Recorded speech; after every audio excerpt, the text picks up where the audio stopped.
اللہ بڑا مہربان ہے۔ آگے فرماتے ہیں یا ایھا الذین آمنوا اتقوا اللہ وابتغوا الیہ الوسیلہ، ایمان والو اللہ سے ڈرو اور اس تک پہنچنے کا وسیلہ تلاش کرو۔ اللہ سے ڈرو، ہر جگہ یہ معاملہ ہے، بیان کچھ چل رہا، بات کچھ چل رہی، سزاؤں کا بیان ہو رہا، ڈاکو کو اس طرح سزا دو، اس طرح سزا دو، اور فرما رہے یا ایھا الذین آمنوا اتقوا اللہ، لوگو اللہ سے ڈرو۔ اب ذرا سمجھ میں آئے گی انشاءاللہ بات۔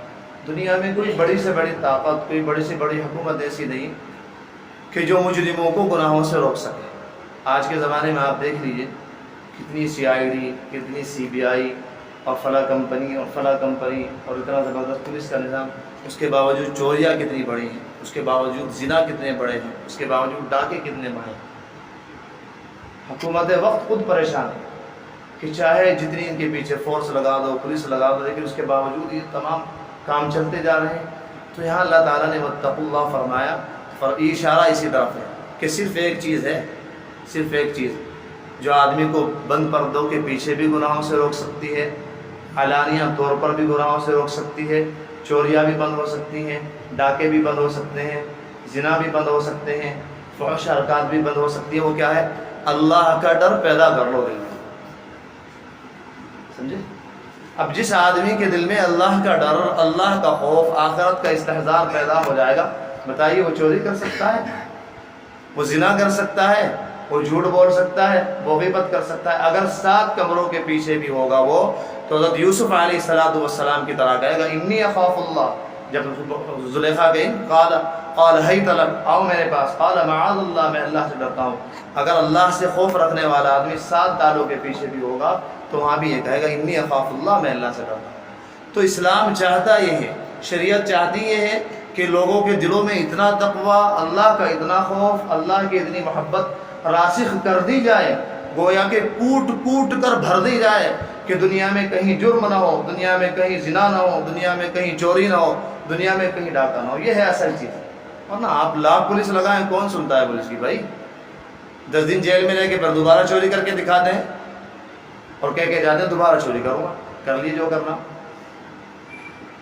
یا ایھا الذین آمنوا اتقوا اللہ، لوگو اللہ سے ڈرو، وابتغوا الیہ الوسیلہ، اور اللہ تک پہنچنے کے لیے وسیلہ تلاش کرو۔ تو یہ چیز ہے اصل۔ اگر اللہ کا خوف پیدا ہو جائے، اللہ کی محبت پیدا ہو جائے، تو 2 چیزیں کافی ہیں چلانے کے لیے آدمی کو۔ امام غزالی رحمۃ اللہ علیہ کا مضمون پڑھ رہا تھا میرا تاریخ دعوت و عزیمت میں، تو حضرت فرماتے ہیں بڑے امام گزرے ہیں، بہت اعلیٰ درجے کے امام، 55 سال کی عمر میں انتقال ہو گیا تھا، لیکن اللہ تعالیٰ میں اتنی محنت کی اللہ تعالیٰ کے راستے میں۔ کہتے ہیں میں نے سب مذہبوں کو کنگالا، سب علماء کے پاس گیا، مدرسوں میں گیا، سب جگہ گیا، عقلاء کے پاس گیا، فلسفیوں کے پاس گیا، منطقی کے پاس گیا۔ کہنے لگے پھر اللہ تعالیٰ نے میرے پر یہ بات کھولی اور میرے لیے صاف طور پہ اللہ تعالیٰ نے یہ ظاہر کر دیا کہ حق پر جو ہیں وہ صوفیہ ہیں، یعنی اللہ والے علماء جن کے دلوں میں تقویٰ ہے۔ یہی وہ لوگ ہیں جو راستے کے راہبر ہیں، اور انہی کے راستے پر چل کر اللہ تک پہنچا جا سکتا ہے، انہی کے راستے پر چل کر جنت میں داخل ہوا جا سکتا ہے، انہی کے راستے پر چل کر جہنم سے بچا جاتا ہے۔ پھر انہوں نے ایک کتاب لکھی، اس زمانے میں بڑی بیماریاں عام تھی، اس میں لکھا احیاء علوم الدین، یعنی دین کے علوم کو زندہ کرنا، کیونکہ خوب اپنی سوسائٹی کے معاشرے کا خوب مطالعہ کر چکے تھے، خوب دیکھ چکے تھے، اور بڑی انہیں کمی محسوس ہوئی۔ خاص طور سے اس میں احیاء العلوم میں علماء پر حضرت نے بڑی پکڑ دھکڑ کی ہے کہ تم ہی لوگ ہو کہ جب تم طبیب ہو کر، حکیم ہو کر تم خود بیمار ہو گئے تو دوسروں کا علاج کیا کرو گے؟ آج تمہارے اندر حب مال ہے، حب جاہ، بڑی زبردست۔ فرمایا کہ جب نمک خراب ہو جائے تو نمک کو کیا چیز درست کر سکتی ہے؟ نمک، جب تم لوگ نمک کا درجہ رکھتے ہو اے علماء، سالن میں اگر نمک نہ ہو تو سالن بغیر مزے کے ہوتا ہے، بلا مزہ ہوتا ہے، اس میں بڑے سخت انداز میں کہ یہی علماء ہیں جن کی وجہ سے بادشاہ بگڑے ہیں، یہی دنیا دار علماء ہیں جس کی وجہ سے عوام بگڑی ہے، یہی دنیا دار علماء ہیں جس کی وجہ سے حکمران کا طبقہ بگڑا، بڑی سخت پکڑ کی۔ خیر اس میں فرماتے ہیں آگے جا کر اس میں نفس کا محاسبہ جو ہے وہ سب سے اعلیٰ درجہ۔ حضرت جہاں بھی احیاء العلوم میں اتنی موٹی موٹی اس کی 4 جلدیں ہیں، انسان پوری ایک کتب خانہ ہے، جہاں بھی حضرت اس میں نفس کا تذکرہ کرتے ہیں بڑے مؤثر انداز میں، بڑے مؤثر انداز میں، ایسا لگتا ہے کہ آدمی دنیا سے ہٹ گیا، کٹ گیا۔ فرماتے ہیں ایک جگہ آگے بڑے جوش میں نفس پر بھاری ڈال کر، بوجھ ڈال کر کہ نفس ذرا مجھے یہ تو بتا، اپنے اصل تو اپنے آپ سے مخاطب ہوتے ہیں لیکن عوام کے لیے لکھیے، فرماتے ہیں اے نفس ذرا مجھے یہ تو بتا کہ تجھے اگر ایک یہودی ڈاکٹر، ایک غیر مسلم ڈاکٹر یہ کہہ دے کہ تیرے لیے فلاں فلاں چیز مضر ہے اور نقصان دہ ہے، تو اس کی باتوں پر ایک دم بلا تحقیق کے یقین کر لیتا ہے اور فوراً ان تمام چیزوں کو ترک کر دیتا ہے۔ اور اسی طرح اگر تجھے کوئی چھوٹا سا بچہ یہ کہہ دے کہ تیرے لباس میں، تیرے کرتے میں بچھو ہے، تو فوراً بلا تحقیق کے، بلا کسی ثبوت کے ایک دم لباس اتار کر پھینک دیتا ہے۔ پھر فرمایا کہ کیا انبیاء علیہ الصلوۃ والسلام، اولیاء اللہ، اللہ تعالیٰ کا قرآن تجھے ڈرا رہے ہیں، تجھے دھمکا رہے ہیں، جہنم سے ڈرا رہے ہیں، جنت کی طرف بلا رہے ہیں؟ کیا اللہ اور اس کے رسول کی، اولیاء اللہ کی، قرآن کی، حدیثوں کی تیرے یہاں اتنی بھی اہمیت نہیں جتنی اس کا عقل بچے کی ہے جس کی وجہ سے تو نے اتار کر لباس پھینک دیا تھا؟ اور جو ڈاکٹر آج بیٹھے ہیں فلاجین اور فلاجین، جن کی وجہ سے تم ٹھنڈا پانی بند کر دیتے ہو اور کیا نام چاول بند کر دیتے ہو، کھٹائی بند کر دیتے ہو، ان کی باتوں پر اتنا یقین ہے؟ اللہ اور اس کا رسول چیخ چیخ کر کہے، قرآن میں کہے، حدیث میں کہے کہ لوگوں بچو جہنم کی آگ سے، جہنم کی آگ اتنی سخت ہے، آخر کیا مجال؟ تمہارے سر پر جو نہیں رہتی؟ کیا تمہارے نزدیک اللہ اور اس کے رسول کی اہمیت اس ڈاکٹر، غیر مسلم ڈاکٹر کی بھی نہیں ہے؟ اور کیا اس چھوٹے سے بچے کی بھی نہیں ہے جس کے کہنے پر تم نے لباس اتار دیا تھا؟ تو فرمایا کہ میں جانتا ہوں تم کیا سوچتے ہو کہ عمل اس وقت کریں گے جب ہمارے اوپر آسانیاں ہو جائیں گی، جب ہمارے لیے عمل آسان کرنا ہو جائے گا۔ فرمایا خدا کی قسم اللہ تعالیٰ نے ایسا دن پیدا نہیں کیا ہے اور نہ کبھی پیدا کریں گے۔ جنت تو ڈھانکی ہی گئی ہے مکاریں سے، ناخوشگوار باتوں سے، تمہیں تکلیف اٹھانی پڑے گی۔ یہ تھوڑی کہ تم تکلیف نہ اٹھاؤ اور اللہ کے راستے کے مرد بن جاؤ، مجاہد بن جاؤ۔ آنکھیں بچانے کی تکلیف اٹھانی پڑے گی، جھوٹ چھوڑنے کی تکلیف اٹھانی پڑے گی۔ فرمایا خدا کی قسم اللہ نے ایسا دن پیدا ہی نہیں کیا کہ تم آرام سے بیٹھے رہو، کیا نام گالوں پر تمہارے اس طرح چلتے رہیں، ٹخنے تمہارے ڈھکے رہیں، اللہ کے احکام ٹوٹتے رہیں، شریعت میں تم نبی اکرم صلی اللہ علیہ وسلم کی سنتوں کو مردہ کرتے رہو، اللہ کے احکام کو پامال کرتے رہو، سود لیتے رہو، سود کا رواج دیتے رہو، غیبتیں کرتے رہو، جھوٹ بولتے رہو، اس کے باوجود تم یہ سمجھو کہ ہمیں اللہ تعالیٰ چلا دیں گے، ہمارے لیے آسانی ہو جائیں گے۔ نہیں، فرمایا نہیں، ان مکاریں پر عمل کرنا پڑے گا۔ داڑھی منڈانے والوں کو داڑھی منڈانا بند کرنا پڑے گا، ٹخنے ڈھانکنے والوں کو ٹخنے کھولنے پڑیں گے، جھوٹ بولنے والوں کو جھوٹ چھوڑنا پڑے گا، غیبت کرنے والوں کو غیبت چھوڑنی پڑے گی، تب جا کے اللہ تعالیٰ کی مدد آئے گی۔ تم کس انتظار میں پاگل ہو، مجنون ہو، دیوانے ہو، کس انتظار میں بیٹھے ہو تم لوگ کہ ہمارے اوپر شریعت آسان ہو جائے، اللہ کا حکم ہمارے لیے آسان ہو جائے، اللہ کے رسول کی سنت ہے؟ اللہ تعالیٰ خود فرما رہے ہیں، نبی اکرم صلی اللہ علیہ وسلم کی حدیث مبارک ہے، جنت کو ڈھانک ہی دیا گیا ہے کانٹوں سے، خاردار درختوں سے، اور جہنم کو ڈھانک دیا گیا خوشگوار چیزوں سے، فلم سے، ویڈیو سے، لڑکیوں کے تعلقات سے، جھوٹ بولنے سے۔ یہ تو عمل کرنا پڑے گا۔ فرمایا مجھے پتا ہے تم نفس کی ٹال مٹول کی وجہ سے عمل نہیں کرتے، مجھے پتا ہے تم کیوں عمل نہیں کرتے۔ امام غزالی رحمۃ اللہ علیہ سے باتیں لکھ رہے ہیں، فرمایا مجھے پتا ہے تم کیوں عمل نہیں کرتے، تم نفس کی ٹال مٹول کی وجہ سے عمل نہیں کرتے، اور اگر تم خدا کی قسم یہی چاہتے ہو ہمیں لذتیں ملے دنیا میں، ہمیں عیش و عشرت ملے، تو بتاؤ تو صحیح جنت سے بہتر عیش کیا ہوگا، جنت سے بہتر آرام کہاں ہوگا، جنت سے زیادہ لذت کہاں ہوگی؟ دنیا میں کچھ دن پرہیز کر لو اور آخرت میں مزے کرنا۔ اور پھر فرمایا اگر کوئی ڈاکٹر تمہیں کہہ دے، حکیم کہہ دے کہ 3 دن تک ٹھنڈا پانی نہیں پینا ہے، 3 دن کے بعد تم ایسے ہو جاؤ گے کہ ساری زندگی ٹھنڈے پانی کا لطف لینا، 3 دن تک بریانی نہیں کھانی ہے، 3 دن صرف پرہیز کر لو، اس کے بعد رات دن بریانی کھاؤ، ٹھنڈا پانی پیو، کوئی حرج نہیں۔ اگر پرہیز مریض نے اسی وقت پرہیز نہ کیا انہیں 3 دنوں میں، تو اس کا عمل طبیب نے یہ بھی بتا دیا، اس کا نتیجہ حکیم نے، کہ ساری عمر ٹھنڈے پانی سے محروم رہو گے، ساری عمر بریانی سے محروم رہو گے۔ تو حضرت امام غزالی فرماتی یہی تو 3 دن دنیا کے ہیں وہ، اگر خدا نہ خواستہ اس میں تم نے ٹھنڈا پانی پی لیا، ٹھنڈا پانی کیا، اللہ کے احکام کو توڑ دیا، نبی اکرم صلی اللہ علیہ وسلم کی سنتوں کو چھوڑ دیا، تو یہ 3 دن لامحدود زندگی تک تمہیں محروم کر دیں گے۔ فرمایا یہی تو جہنم ہے، ھذہ جہنم التی یکذب بها المجرمون، یہی جہنم ہے جس کو جھٹلاتے تھے، اگر کافر زبان سے جھٹلاتے تھے تو مومن اعمال سے جھٹلاتے تھے۔ میرے اعمال کب بتا رہے ہیں مجھے جہنم کا خوف ہے، یہ میری زبان بتا رہی ہے کہ مجھے جہنم کا خوف نہیں، میری اٹھتی ہوئی نگاہیں بتا رہی ہیں مجھے جہنم کی پرواہ نہیں، میرے سنتے ہوئے کان بتا رہے ہیں کہ مجھے جہنم کا خوف نہیں۔ ھذہ جہنم التی یکذب بها المجرمون، امام غزالی فرماتے ہیں یہی جہنم ہے، تم اس کے غرض بھول گئے، تم اس کے اژدہا بھول گئے، تم اس کے سانپ بھول گئے، اس کا زقوم بھول گئے، اس کے عذاب بھول گئے۔ دیکھو تو صحیح کس طرح فرشتے عذاب دے رہے ہیں، خون کے آنسو رونا پڑے گا، اور خون کے آنسو کے بعد اگر دنیا میں معافی ہو جائے تو بھی کافی ہے، لیکن وہاں تو معافی کا کوئی راستہ ہے ہی نہیں۔ حدیث شریف میں آتا ہے کشتیاں اگر چلائی جائیں جہنمیوں کے خون کے آنسو میں تو کشتیاں چل جائیں گی۔ آخر کیوں ہم اپنے آپ کے ساتھ دشمنی کر رہے ہیں؟ ہمیں سب سے زیادہ اپنے آپ پر ترس کھانے کی ضرورت ہے۔ اللہ کی قسم حضرت فرمایا کرتے ہیں ہمیں سب سے زیادہ اپنے آپ پر ترس کھانے کی ضرورت ہے۔ دوسروں کو چھوڑیے، دوسروں پر ترس بعد میں، پہلے میں اپنے آپ پر تو ترس کھا لوں۔ اپنی غفلت کا پردہ تو چاک کر کے پھاڑ کے پھینک دوں کہ مجھے اللہ کے سامنے حاضر ہونا ہے، اللہ کو منہ دکھانا ہے۔ چند دن کی زندگی ہے، کب موت آ جائے پتہ نہیں، رات دن تو آئے جائے ہو رہا ہے، پھر بھی اس کے بعد یقین نہیں ہوتا۔ ایک ایسی یقینی چیز کو لا یقینی کر رکھا ہے، بالکل بے پرواہ، جب چاہیں جو چاہیں کر لیں، گویا اللہ تعالیٰ کے سامنے حاضر ہی نہیں ہونا۔ امام جوزی رحمۃ اللہ علیہ فرماتے ہیں کہ جس کا قصد حج کا ہو، جس کا ارادہ مینا کا ہو، اسے اپنی سواری تھکانی پڑتی ہے۔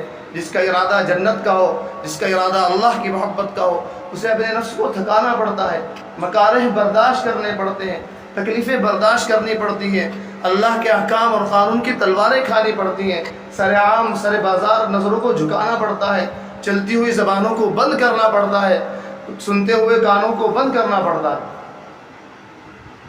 تم چاہتے ہو شام کی طرف چلے جائیں، سواری تم نے عراق کی طرف ڈال رکھی ہے، چاہتے ہو جنت میں چلے جائیں اور سواری جو ہے جہنم کی طرف ڈال رکھی ہے۔ آج کا مسلمان یہی بالکل بیڑا غرق ہو گیا، بالکل مطمئن ہے کہ اللہ ہماری ساتھ ہے، اللہ ہماری ساتھ ہے، کچھ بھی ہو جائے، نماز پڑھنے کے لیے یہ تیار نہیں، جھوٹ چھوڑنے کے لیے یہ تیار نہیں، تعلقات گندے چھوڑنے کے لیے یہ تیار نہیں، غیبتیں چھوڑنے کے لیے تیار نہیں۔ ان سے پوچھو بھائی حالات ایسے چل رہے ہیں ملک کے، ہاں اللہ ہماری ساتھ ہے۔ اللہ اگر مسلمانوں کے ساتھ ایسی صورت میں بھی ہوتا تو بغداد میں مسلمانوں کے خون سے ندیاں نہ بہتی، دریائے دجلہ اور دریائے فرات جیسے گنگا جمنا، یہ دریا ایسے دجلہ فرات کا دریا جو ہے مسلمانوں کے خون سے لال نہ ہوتے۔ اس زمانے میں بھی تو مسلمان تھے، ہم سے بہتر مسلمان تھے، لاکھ درجے مسلمان تھے، اعلیٰ درجے کے مسلمان تھے، ان کو بھی یہی گمان تھا، غلط کام کرتے رہتے تھے، اللہ ہمارے ساتھ ہے۔ مسلمانوں اگر تمہیں بھی یہی گمان ہے تو خدا نخواستہ کہیں بغداد والا دن نہ دیکھنا پڑے۔ بغداد کی گلیاں اٹھی پڑی تھی، ایک تاتاری عورت نے صرف 100 مسلمانوں کو قتل کر دیا تھا۔ یہ تو بزدلی کا عالم تھا جیسا کہ آج بزدلی تاری ہے۔ ایک عورت اپنے گھر گئی، خنجر لے کے آئی کہ یہیں کھڑا رہنا، سر عام ایک مسلمان کو ذبح کیا۔ ایک تاتاری عورت مرد کے لباس میں 100 مردوں کے بیچ گھسی، مسلمانوں کے 100 مردوں کو تقریباً قتل کیا، بعد میں پتہ لگا یہ عورت تھی، تب جا کے کسی مسلمان نے اسے قتل کیا۔ پڑھیے تو ذرا اپنی تاریخ۔ اللہ کی مدد ہمارے ساتھ ہو کہ زبان ہماری قابو میں نہ ہو، نگاہ ہمارے قابو میں نہ ہو، نمازیں ہماری چھوٹ رہی ہوں، جھوٹ ہمارا بند نہ ہو، اور لڑکیوں کو تعلیم کے نام پر ہم اسکرٹ پہنا کر بازاروں میں نکال دیں۔ اللہ ہمارے ساتھ ہے، اللہ ہماری مدد کریں گے، اللہ ہمارے محافظ ہیں۔ سیدنا عمر بن عبدالعزیز رحمۃ اللہ علیہ نے ایک نصیبہ سالار کو کہا تھا کہ خدا کی قسم تمہاری مدد نہیں ہو سکتی اگر تم نے اللہ کی نافرمانی کی۔ کیوں؟ دشمن تمہارے سے قوی ہے، اس کے پاس ہتھیار زیادہ ہیں، مال زیادہ ہے، دولت زیادہ ہے، تمہارے پاس ایک تو طاقت ہے، اللہ وحدہ لا شریک لہ کی۔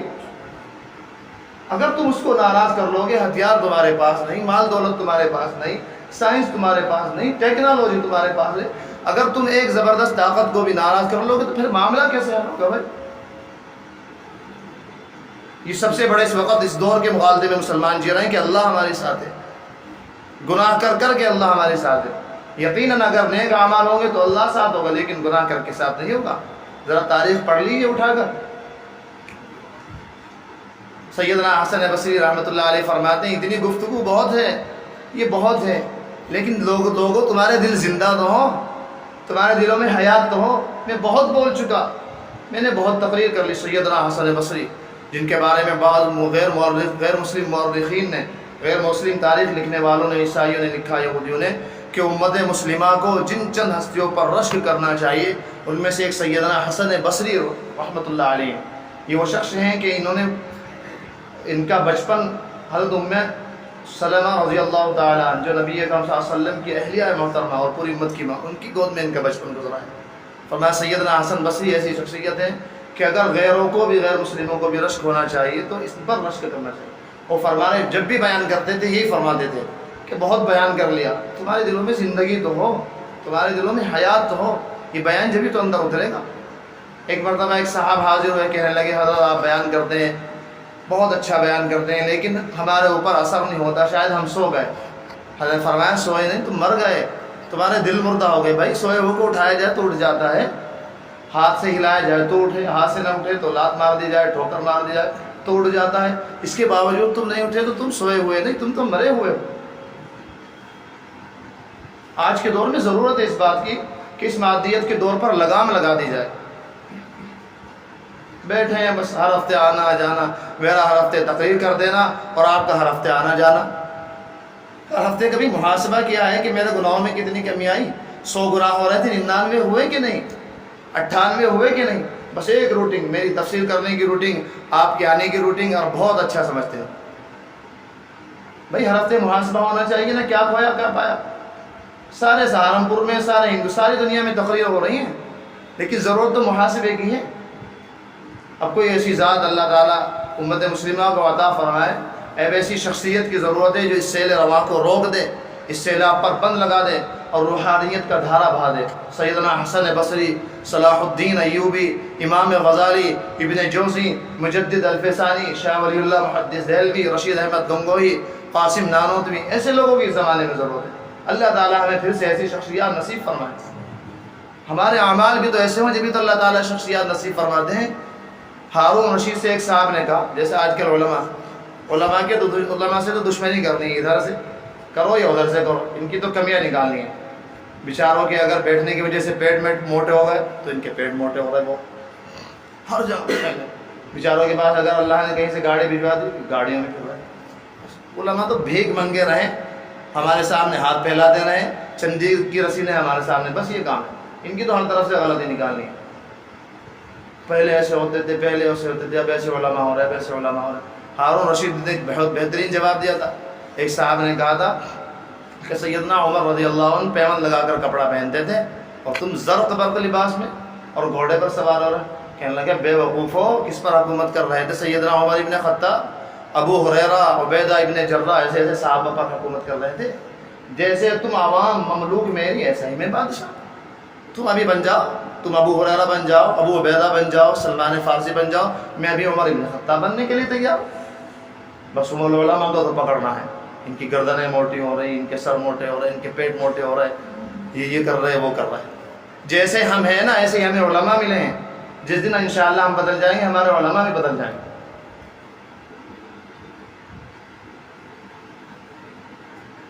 تو خیر اس بات کا خلاصہ آپ سمجھیں ذرا۔ خلاصہ کیا نکلا؟ ہر ہفتے میری بات کا خلاصہ یہ رہتا ہے اللہ تعالیٰ مجھے بھی عمل کی توفیق دے کہ ہمیں دو رنگی چھوڑنی ہے، یک رنگ ہونا ہے۔ دو کشتیوں کا سوار ہمیشہ ڈوبا کرتا ہے، کشتی واحد میں اگر آدمی سوار ہو تو وہی پار لگتا ہے۔ تو ہمیں ایک کشتی میں سوار ہونا ہے۔ وہ کشتی کون سی ہے؟ اللہ تعالیٰ کے احکام اور نبی اکرم صلی اللہ علیہ وسلم کی سنتوں کی کشتی۔ حضرت امام مالک رحمۃ اللہ علیہ نے فرمایا تھا، آج کل کے ڈیجیٹل والوں، ڈیجیٹل زمانے والوں اور ڈیجیٹل مولویوں کو سننے والوں، امام مالک رحمۃ اللہ علیہ نے فرمایا تھا کہ اس امت کے آخری طبقے کی اصلاح بھی اسی طرح ہوگی جس طرح پہلی طبقے کی اصلاح ہوئی تھی، جس طرح وہ اللہ کے احکام پر چلے تھے۔ امت کا آخری طبقہ جب تک اس طرح اللہ کے احکام پر نہیں چلے گا اس وقت تک اصلاح نہیں ہوگی۔ چھوڑ دیجئے ڈیجیٹل زمانے کو، ڈیجیٹل مولویوں کو۔ پرانے زمانے میں آئیے، صحابہ کے دور میں آئیے، وہ اخلاص لائیے، وہ للہیت لائیے، وہ تقویٰ لائیے، وہ طہارت لائیے، وہ اللہ کا خوف، وہ اللہ کی محبت، پھر دیکھیں کس طرح کایا بدلتی۔ پھر جگہ فرمایا امام مالک رحمۃ اللہ علیہ نے، ان سنت رسول اللہ صلی اللہ علیہ وسلم مثل سفینۃ نوح علیہ السلام، کہ اللہ کے نبی اکرم صلی اللہ علیہ وسلم کی سنتوں کی مثال نوح علیہ السلام کی کشتی کی طرح ہے۔ من رکبھا نجا، جو آدمی اس میں سوار ہو گیا اس نے نجات پائی۔ ومن تخلف عنہا، اور جو اس سے پیچھے رہا، اس سے بچ کے رہا، غرق، وہ غرق ہو گیا۔ تو کبھی اللہ کی محبت کا مزہ بھی تو لے کے دیکھیں۔ گناہوں کے بخار نے ہمیں اللہ تعالیٰ کی محبت کا مزہ بالکل ہی بھلا دیا۔ ذکر بھی کرتے ہیں، قرآن بھی پڑھتے ہیں، لیکن یہ ڈینگو مرض ایسا چپٹ گیا کروڑا گناہوں کا کہ سارا دن ساری رات اس کا رونا رویا جائے تو بھی حل نہیں ہوتا۔ حضرت جلال الدین رومی رحمۃ اللہ علیہ کیا عجیب آدمی تھے، فرماتے ہیں لوگوں اللہ کی محبت میں رو،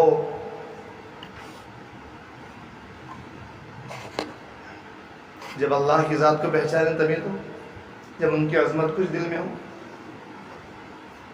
آئے دن تو ان کے احکام توڑتے رہتے ہیں اور احکام توڑ کے فخر محسوس کرتے ہیں۔ فرمایا بانسری جس طرح روتی ہے، بانسری کٹ کے آئی، اس کی بانسری بنی اور پھر وہ بجتی ہے۔ فرمایا جس طرح بانسری اپنے مرکز سے، اپنے درخت سے کٹ کے آتی ہے اور روتی ہے، تم اللہ سے کٹے ہوئے ہو، عالم ارواح سے عالم امر میں بھیج دیے گئے ہو، دنیا میں بھیج دیے، اللہ کی جدائی پر رو۔ جس طرح بانسری روتی ہے، پھر تم خود بھی رو گے، دوسروں کو بھی رلاؤ گے، لیکن اس کے لیے شرط کیا ہے؟ بانسری جب بجتی ہے، جب روتی ہے، جب کسی کے منہ میں ہو، تم اپنا ایک سرا کسی اللہ والے کے ہاتھ میں دے دو، کسی اللہ والے سے تعلق رکھ لو۔ اللہ نے تمہارے دل میں آہ و فغاں، درد و نالے، اپنی محبت میں رونا سب رکھا ہے، لیکن ضرورت ہے کہ اس کا سرا، تمہاری روح کا سرا کسی اللہ والے کے منہ میں جائے اور پھر وہ اس کو بجائے۔ اب پھر دیکھو تم کیسے بجتے ہو۔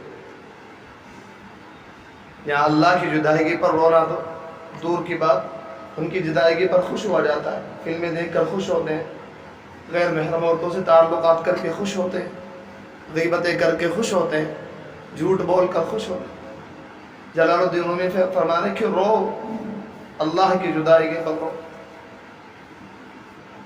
سینہ خواہم شرح شرح از فرار، اللہ میرے دل کو اپنے محبت سے، میرے سینے کو ٹکڑے ٹکڑے کر دیجئے، تا بگویم شرح از درد اشتیاق، تاکہ جب میں بولوں تو کچھ آپ کی محبت کے ساتھ بولوں۔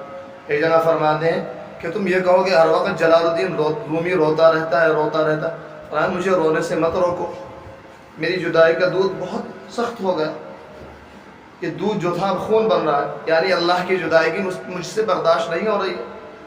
ہم رات دن تو جدائیگی برداشت کرتے ہیں، جھوٹ بول کر، فجر کی نمازیں چھوڑ کر، غیبتیں کر کر، گانے سن کر۔ این قدر گفتیم باقی فکر کن، بس اتنی گفتگو کافی ہے، باقی فکر کیجیے۔ سیدنا حسن بصری کا مقولہ میں دوبارہ عرض کرتا ہوں کہ اتنی بات کافی ہے، لیکن لوگوں کے دلوں میں، لوگوں کے سینوں میں قلوب زندہ بھی ہو۔ این قدر گفتیم باقی فکر کن، لوگوں اتنی گفتگو کافی ہے، اب جاؤ فکر کرو۔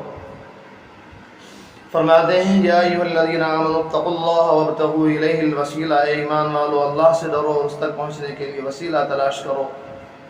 ہاں تلاش کرو، کسی کو، کسی نیک آدمی سے تعلق رکھو، اللہ والے سے وسیلہ تلاش کرو، خود نہیں پہنچو گے تم، کسی سے تعلق کرنا پڑے گا۔ وجاہدوا فی سبیلہ، اور اس کے راستے میں مجاہدہ بھی کرو، بغیر تکلیفیں برداشت کرے۔ تم سوچتے ہو فوٹو بھی کھنچواتے رہیں، اللہ تک بھی پہنچتے رہیں۔ وجاہدوا فی سبیلہ، اس کے راستے میں تکلیفیں اٹھاؤ، کیوں؟ لعلکم تفلحون، تاکہ تمہیں کامیابی حاصل ہو جائے۔ وآخر دعوانا الحمدللہ رب العالمین۔